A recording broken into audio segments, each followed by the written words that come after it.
आगामी UP TGT PGT भर्ती विज्ञापन में परीक्षा पैटर्न को लेकर के इस समय बड़ी चर्चा है। बहुत सारे वीडियो यूट्यूब पर आपको मिल रहे होंगे जहां पर बताया जा रहा है कि अब पूरा परीक्षा पैटर्न और भर्ती प्रक्रिया बदल जाएगी। तो इसकी हकीकत क्या है, इस वीडियो में नियमावली के माध्यम से आपको दिखाएंगे। इसके साथ ही प्रधानाचार्य भर्ती अब लिखित परीक्षा के माध्यम से कराई जाएगी। क्या इसमें नए छात्र आवेदन कर पाएंगे, क्या नए छात्रों को मौका मिलेगा, इस पर भी बात करेंगे डिटेल से। इसके साथ ही बता दें, आज शिक्षा सेवा चयन आयोग में बैठक है, मीटिंग है विभिन्न मुद्दों को लेकर के। तो जो अपडेट मिलेंगी शाम तक आपको पता चल जाएगी। तो चैनल को सब्सक्राइब कर लीजिए, वीडियो को लाइक कर दीजिए। लेकिन जो भी अभ्यर्थी अलग अलग एग्ज़ाम की तैयारी कर रहे हैं उनके लिए पहले देख लेते हैं सूचना। दोस्तों, यहाँ पर हम बात कर रहे हैं टेक्स्ट बुक की सेल के बारे में, जो कि टेक्स्ट बुक रेगुलर तौर पर लाता रहता है। और ये है टेक्स्ट बुक की हार्वेस्टिंग सक्सेस सेल, जो कि 13 और 14 जनवरी को चलेगी। इसमें आपका टेक्स्ट बुक का yearly text book pass pro मात्र 351 रुपये में और text book pass pro max मात्र 439 रुपये में मिलेगा। यहाँ पर अगर आप हमारा कूपन कोड AB12 इस्तेमाल करते हैं तो आपको 12% का अतिरिक्त डिस्काउंट मिल जाएगा। तो लिंक वीडियो के डिस्क्रिप्शन बॉक्स में है, लिंक से जाएंगे और परचेज करेंगे तभी ये कूपन कोड आपका मान्य होगा और तभी आपको डिस्काउंट मिलेगा। तो डिस्क्रिप्शन बॉक्स और पिंड कमेंट को चेक कर लीजिएगा। भारी सेल का लाभ उठाएं और विभिन्न एग्जाम की तैयारी करें सिर्फ 351 रुपये में। अब बात करते हैं विभिन्न मुद्दों को लेकर के। दोस्तों, आपको बता दें, शिक्षा सेवा चयन आयोग की जो नियमावली है वो 2023 में जारी की गई थी और इस नियमावली में टीजीटी पीजीटी असिस्टेंट प्रोफेसर और जो भी भर्तियां होती हैं उनका पूरा ब्यौरा दिया गया है कि कैसे कैसे ये भर्तियां कंडक्ट कराई जाएंगी। तो इस नियमावली को देखेंगे तो 13 दिसंबर 2023 की डेट में अधिसूचित की गई है आयोग के नाम, और आयोग इसी नियमावली को फॉलो करता है। ठीक है, तो इसी नियमावली में आएंगे तो सारी चीज़ें दी गई हैं। अध्यक्ष का क्या काम है, परीक्षा नियंत्रक के क्या काम है, सदस्यों का क्या काम है, भर्तियां कैसे होंगी इसके बारे में। तो यहाँ पर नीचे आएंगे तो आपको मिल जाएगा एक महत्वपूर्ण पेज जहाँ पर चयन की प्रक्रिया बताई गई है। ठीक है, तो यहाँ पर देखिए कैसे चयन होगा उसके बारे में सारी चीज़ें वर्णित हैं। एक एक करके मैं आपको बता रहा हूँ, सुनते जाइएगा। यहाँ पर देखिए नंबर 1 पे बताया गया है, आयोग जो भी आवेदन मिलेंगे आयोग को उनकी समीक्षा करेगा और लिखित परीक्षा आयोजन करेगा। लिखित परीक्षा का आयोजन करेगा, ध्यान समझिएगा। लिखित परीक्षा जो होगी 2 घंटे की होगी और एक वस्तुनिष्ठ पेपर होगा, यानी कि मल्टीपल चॉइस क्वेश्चंस, यानी कि ऑब्जेक्टिव आपकी परीक्षा कराई जाएगी। लेकिन इस ऑब्जेक्टिव परीक्षा में जो क्वेश्चन होंगे वो 2 प्रकार के होंगे। पहला होगा सामान्य ज्ञान के क्वेश्चन, दूसरा होगा संबंधित वैकल्पिक विषय के प्रश्न। ये एक महत्वपूर्ण बात है। तो इसका मतलब सीधे तौर पर ये सामान्य ज्ञान, जनरल नॉलेज जिसको आप लोग कहते हैं, वो यहाँ पर जुड़ जाएगा। ठीक है, जैसे आपने देखा होगा LT ग्रेड की परीक्षा होती है, लोक सेवा आयोग जो परीक्षाएं कराता है शिक्षक भर्तियों की, चाहे वह GIC प्रवक्ता की भर्ती हो, चाहे वो LT ग्रेड की भर्ती हो, या अन्य जो भी आयोग भर्ती कराते हैं, तो उसमें वैकल्पिक विषय तो रहता है, साथ में जो सामान्य पेपर होता है, जनरल पेपर होता है, वो भी होता है। तो वो भी टीजीटी पीजीटी की आगामी भर्ती में जुड़ जाएगा, क्योंकि ये नियमावली में वर्णन इसका किया गया है और इसी नियमावली को फॉलो करेगा शिक्षा सेवा चयन आयोग। तो ये मान लीजिए नई शिक्षक भर्ती में आपको टीजीटी पीजीटी में GS सामान्य ज्ञान जोड़ना तय है। अब आगे और चीज़ें समझ लीजिए।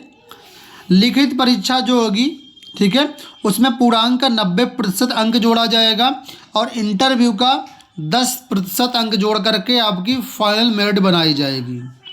जहाँ पर इंटरव्यू लागू नहीं किया जाएगा वहाँ पर 100% अंक लिखित परीक्षा के माध्यम से मेरिट बनेगी।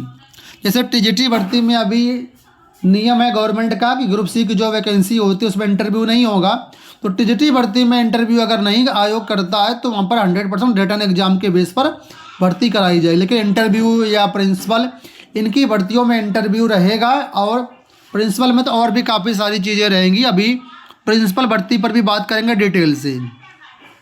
अब यहाँ पर देखिए आगे कि जो लिखित परीक्षा होगी वो यथासंभव जिला मुख्यालय पर कराई जाएगी, ठीक है। और जो भी राज्य सरकार द्वारा दिशा निर्देश होंगे परीक्षा केंद्र नियुक्ति संबंधी वो यहाँ पर लागू किए जाएंगे। इसके बाद बात की गई असिस्टेंट प्रोफेसर भर्ती के बारे में, तो इसकी हम यहाँ पर बात नहीं करेंगे। असिस्टेंट प्रोफेसर की हम बात करेंगे केवल टीजीटी पीजीटी की। इसके बाद वेटिंग लिस्ट और कई सारे मुद्दों को लेकर के और अपडेट दिया गया, तो इसको हम इसमें नहीं डिस्कस करेंगे। हम मैंने यहाँ पर डिस्कस कर रहे हैं आपके परीक्षा पैटर्न।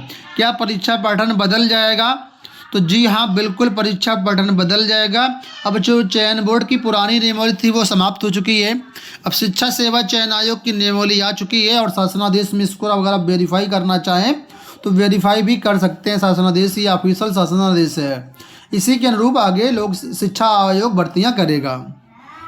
तो देखिए अब हम बात करते हैं मेन टॉपिक पर कि बदल जाएगी पूरी भर्ती प्रक्रिया। बिल्कुल बदल जाएगी भर्ती प्रक्रिया। परीक्षा पैटर्न तो बदलेगा, इसके साथ ही शैक्षिक योग्यता भी बदल जाएगी।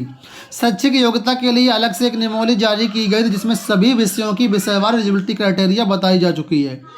चैनल पर हम वीडियो अपलोड कर चुके हैं। इसके साथ ही हमारे टेलीग्राम पर दोनों PDF आपको मिल जाएगी। जो PDF मैंने अभी आपको दिखाई, ये देखना हो तो भी मिल जाएगी और योग्यता की नियमावली देखना हो तो भी मिल जाएगी। योग्यता में ये किया गया है कि LT मतलब TGT की जो योग्यता विषयवार है उसमें विभिन्न विषयों में परिवर्तन कर दिया गया। प्रावधिक कला वगैरह को बाहर कर दिया गया है। PGT में B.Ed को जोड़ दिया गया है, जिसके लिए लगातार मांग छात्र कर रहे हैं कि बिना B.Ed के भर्ती की जाए। अब बिना B.Ed के भर्ती होगी या नहीं होगी समय बताएगा, लेकिन जो नियमावली है वो हमने आपको बताई कि अगर नया विज्ञापन आता तो ये चीज़ें लागू होने की पूर्ण संभावना रहेगी। कुछ छात्र ये भी कह रहे हैं कि पुराना विज्ञापन 2022 का निरस्त करके नया विज्ञापन जारी किया जाए। तो मान लीजिए अगर पुराना विज्ञापन निरस्त होता है तो नई चीज़ें जो मैंने बताई ये लागू होने के लिए पूरा माइंड मेकअप कर लीजिए। तो अगर आप भी चाहते हैं कि पुराना विज्ञापन निरस्त होकर के नया विज्ञापन आए तो इन चीज़ों को एक्सेप्ट करने के लिए तैयार रहिएगा, नहीं तो फिर पुराना विज्ञापन निरस्त करने की मांग ही ना करिए। पुराना विज्ञापन हो जाने दीजिए पुराने तरीके से, नए विज्ञापन में चीज़ें तो लागू होगी, ठीक है। चलिए अब बात कर लेते हैं यहाँ पर हम लोग एडेड प्रधानाचार्य भर्ती को लेकर के। तो एडेड प्रधानाचार्य भर्ती अभी जो इंटरव्यू के बेस पर होती थी, अब इसको रिटर्न एग्जाम से कराने की तैयारी है। नियमावली तैयार हो चुकी है लेकिन नियमावली अभी पब्लिक नहीं हुई है, वो अभी मतलब बाहर नहीं आई है। तो इसको लेकर के गजट जारी होना है, जिसके लिए शिक्षा आयोग ने प्रस्ताव भेज दिया है। और अब जो प्रधानाचार्य की भर्ती होगी एडेड में वो लिखित परीक्षा और इंटरव्यू के माध्यम से कराई जाएगी। बहुत सारे ऐसे छात्र हैं जो उत्साहित हैं कि नए अभ्यर्थियों को भी यहाँ पर मौका मिल जाएगा। तो देखिए नए अभ्यर्थियों को मौका मिल सकता है, लेकिन ये मान लीजिए अगर प्रधानाचार्य की भर्ती है तो बिना एक्सपीरियंस के यहाँ पर आप जॉब नहीं ले पाएंगे। अगर आपके पास एक्सपीरियंस पहले का होगा TGT का या PGT का, तभी यहाँ पर आप अप्लाई कर पाएंगे। आप सोचते हैं कि फ्रेश हैं हम एकदम, कहीं कोई टीचिंग एक्सपीरियंस नहीं है, तो इस भर्ती में मौका आपको नहीं मिलेगा। हाँ, अगर आप TGT PGT में चाहे यूपी में या बाहर कहीं पर भी वर्किंग है तो एक्सपीरियंस का अगर आपके पास वेटेज रहेगा तो आप इस भर्ती में शामिल हो सकते हैं। इसको लेकर के जैसे गजट जारी होगा इसके बाद सामने ऑफिशियली तौर पर सारी चीज़ें आएंगी। चैनल के माध्यम से हम आपको अपडेट जरूर करेंगे कि क्या कुछ इस भर्ती में हो रहा है, कब तक सारी चीज़ें सामने आएंगी। तो चैनल को सब्सक्राइब कर लीजिएगा। जैसा कि हमने बताया आज आयोग में बैठक है, जो कुछ भी अपडेट्स मिलेंगी वो भी आपको चैनल के माध्यम से टेलीग्राम के माध्यम से पता चल जाएगा। टेलीग्राम से जुड़ जाइए, लिंक वीडियो के डिस्क्रिप्शन बॉक्स में है, और चैनल को सब्सक्राइब कर लीजिए, हो सके तो ज्वाइन कर लीजिएगा। धन्यवाद।